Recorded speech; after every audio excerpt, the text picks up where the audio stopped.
po, magandang araw sa inyong lahat.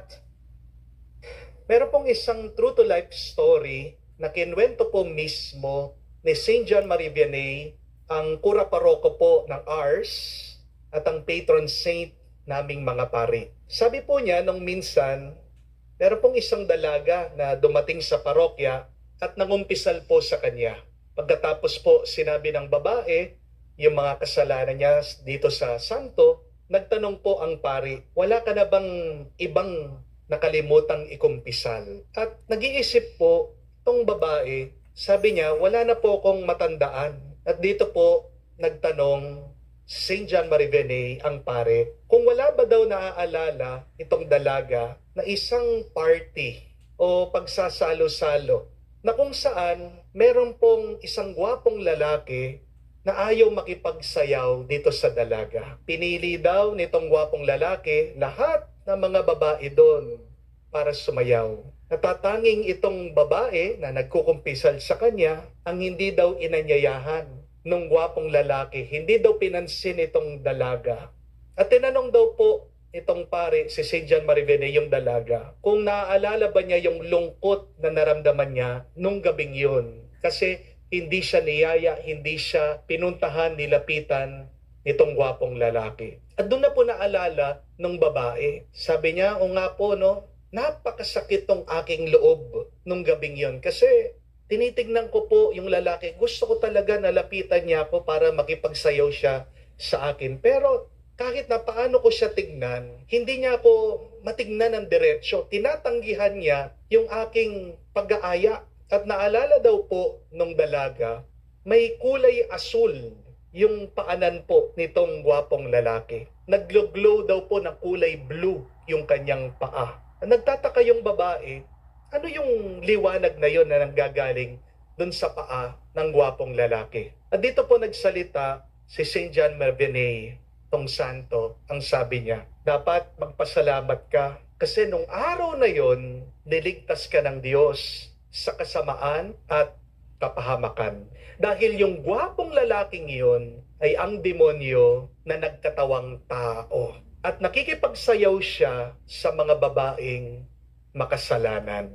Ang tanging dahilan daw po bakit iniwasan itong dalaga, hindi siya nilapitan ng demonyo, ay dahil may suot-suot siyang brown scapular, ang scapularyo ng ating mahal na ina na nagpakita sa bundok ng Carmelo. At sabi po ng isang exorcist na pare, si Father Chad Rappinger, isa daw po sa mga pinaka-kinamumuhian at iniiwasan ng demonyo, ng masamang espiritu, ay yung mga taong may sinusuot na brown scapular. Kapag daw po nag-e-exorcise sila o nagpapalabas ng demonyo sa mga inaalihan nito o mga sinasaniban, ang una daw pong inaalis nitong demonyo ng tao ay yung pinapasuot nilang brown scapular. Kapag pinasuotan ng brown scapular, yung taong sinaniban ng demonyo, nararamdaman daw nila na parang sinusunog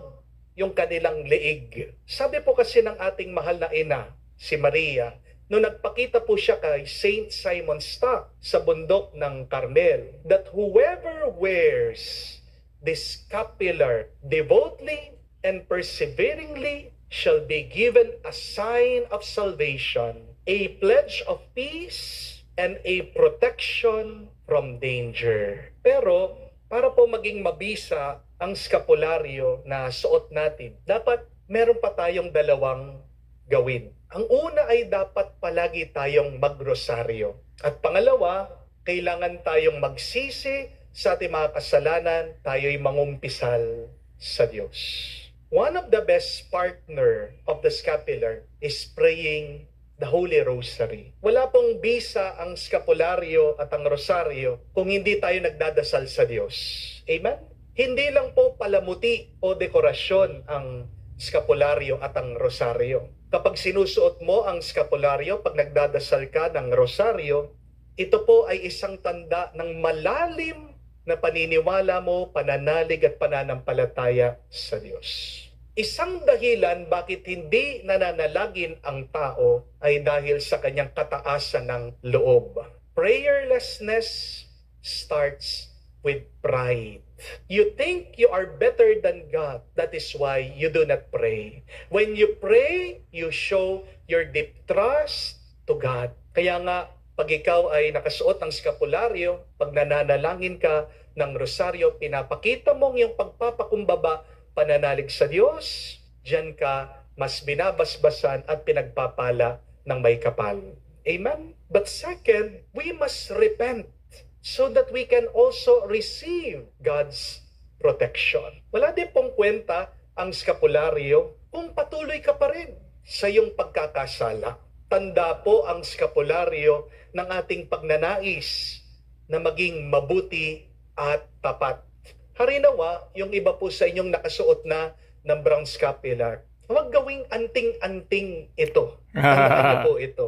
Kahit na magsuot ka ng skapularyo, kung naman nagmamaneho kang nakainom o kasing, mababangga at mababangga ka pa rin. Diba? Kahit na magskapularyo ka, kung naman manginginom ka, nagbibisyo ka, may tsansa na magkakasakit ka, magkakakanser ka. Di po ba? Kahit na magsuot ka ng skapularyo, kung mambababae ka lang, sirain mo lang yung kapayapaan, yung tuwa, yung pagmamahalan nyo sa inyong pamilya. Mga kapatid, hindi ka nililigtas ng skapularyo sa bunga ng iyong kasalanan. Pag nagkasala ka, ihanda mo sarili mo dun sa epekto ng pagkakamali mo. Ang dami po dyan, kalalaking tao, kala mo matapang. Pero pag dumadaan na sila dun sa epekto ng kanilang kasalanan, makikita mo, humahagulgul, babalik, lumalakad na kaluhod, papunta sa Diyos.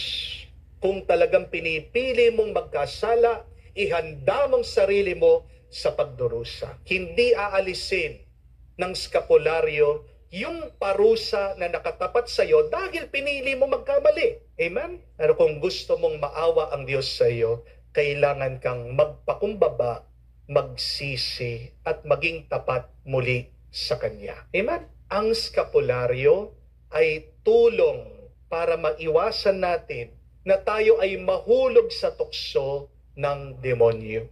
Pero walang magagawa ang Diyos kung ikaw mismo nilalapit mong sarili mo sa tukso ng demonyo. Amen? Ang skapularyo ay paalaala na dapat tayong palaging magdasal, magpatulong kay Maria. Ang skapularyo ay isang simbolo na palagi nating kasama ang Diyos. Sa banal na misa pong ito, muli tayong magpasalamat sa Diyos sa proteksyon at pinagkakalob niya sa atin. Kahit na alam naman natin hindi tayo karapat-dapat, napakarami nating pagkakamali. Pero walang sawa siyang nagbibigay sa atin ng kanyang grasya. Ganyan tayo kamahal ng Diyos. Sana wag nating sayangin ang biyaya ng Diyos. Amen? Pasalamat din po tayo sa ating mahal na ina sa kanyang pagdarasal para sa atin. Suotin niyo po ang skapularyo na may pananampalataya. Hindi pagyayabang na porket ba suot-suot mo yan kahit na magkasala ka, hindi ka na makakaranas ng masama sa iyong buhay. Kapatid, kung nagkakasala ka, pinipili mong lumayo sa Diyos.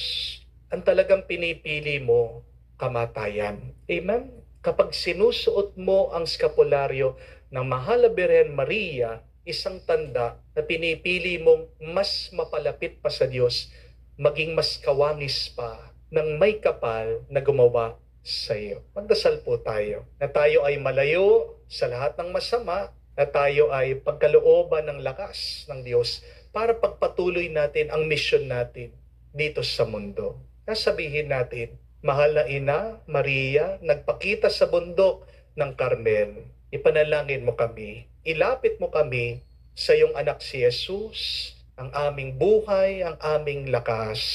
Amen. Ng Ama ang misteryo ng kaharian sa mga maliliit